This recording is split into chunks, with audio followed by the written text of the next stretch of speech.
रही है, हमें आबाद या बर्बाद कर दे, मोहब्बत इस्तिखारा कर रही है। हम इस्तीफादा नहीं देखभाल करते हैं, दस्तयाब हमें इसलिए नहीं होता, हम इस्तीफादा नहीं देखभाल करते हैं। बहुत शुक्रिया, बहुत शुक्रिया।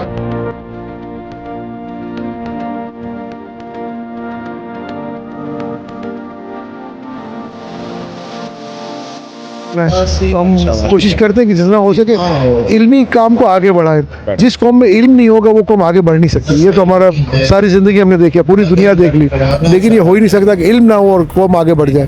तो कोशिश ये करते हैं कि इल्म आगे बढ़े, कौम पढ़ी लिखी हो, तरबियत याफ्ता हो, इंशाअल्लाह ताला काम अच्छा हो जाएगा। देखिए, हम उसको ओन करते हैं। कराची हमारा शहर है, हम कराची में रहते हैं। ये पठान पंजाबी सबका शहर है, बलोचियों का शहर, सिंधियों का शहर, सबका शहर है। ये बहुत बड़ा दिल रखता है शहर कराची। लोगों को तमाम सूबों से इकट्ठा किया, जी गुलदस्ता बनाने की कोशिश की और अल्हम्दुलिल्लाह कामयाब हुए। इसमें पूरे इंटरनेशनली इसमें इंटरनेशनली हमारे पास तकरीबन 44 मुशायरे में लोग शरीक हुए हैं। इसमें America, Canada, London, France, Belgium, Dubai, India और तमाम पाकिस्तान के सूबे से तकरीबन सारे लोगों को हमने इनवाइट किया। और माशाल्लाह इस कराची शहर को हमने एक मैसेज दिया है कि इस कराची में सब एक खुशहाल और एक आराम से अमन की ज़िंदगी गुजार सकते हैं। और ये गुलदस्ता इस तरह है कि हर कोई एंजॉय कर रहा है। अभी आप रात के टाइम देख रहे हैं 3 बज रहे में भी लोगों का रश है।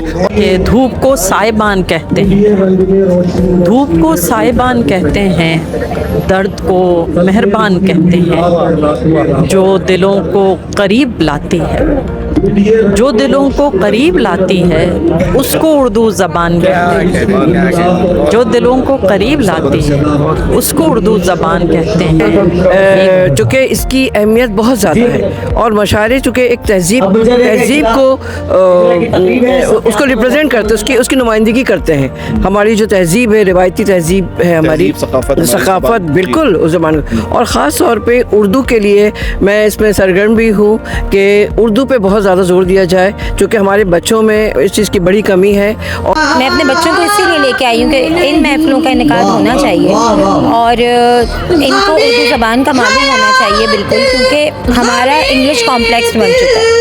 हमारे बच्चों को इंग्लिश बहुत अच्छी आती है, उर्दू के बहुत सारे जुमले नहीं आते। बहुत अच्छा लगता है इस तरह के इवेंट्स होना, क्योंकि जब स्पेशली उर्दू अदब की अगर बात की जाए तो अभी जो हमारी यंग यूथ है वो उर्दू अदब से काफ़ी पीछे जाती जा रही है। लेकिन यहाँ की बड़ी खुशी है कि क्योंकि यंग यूथ को देख के बड़ा अच्छा लग रहा है कि उनकी भी बड़ी पार्टिसिपेशन है और वो यहाँ आए हैं और इस मुशायरे से महसूस हो रहे हैं, तो बड़ा अच्छा लग रहा है।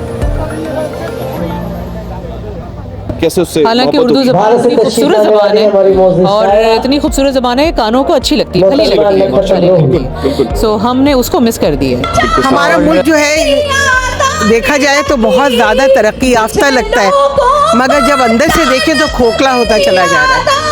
तो मेरा ये ख्याल है कि हम सबको मिलके एक तरह से मदद करनी चाहिए अपने मुल्क की, और वो वतन से मोहब्बत करना, वो तो मस्त है, वो तो मस्त है। मोहब्बत के बिना तो कुछ मोहब्बत सर वजूद कायनात है। खुदा ने अपने नबी से मोहब्बत की नतीजे में जो है उसका इजहार जो है इस कायनात का वजूद जो है वो डेफिनेटली उनके महबूब की ज़ात ही है। तो मैं ये कहता हूँ कि मोहब्बत के बगैर तो कुछ भी नहीं है, मैं भी नहीं हूँ, आप भी नहीं है, कुछ भी नहीं। तो मोहब्बत ही हमें ज़िंदा रखती है, मोहब्बत ही हमें आगे बढ़ाती है। वो मोहब्बत हमें अपने ख़ानदान से हो, अपने वालिदैन से हो, बहन भाइयों से हो, दोस्तों से हो, मिट्टी से हो, तमाम तर चीज़ें मिलकर जो है वो एक इंसान बनाती हैं और उसका मंबा जो है वो मोहब्बत ही है। होता हूँ कि निकलती है जो सीने से फुगा कुछ और कहती है, निकलती है जो सीने से फुगा और कहती है।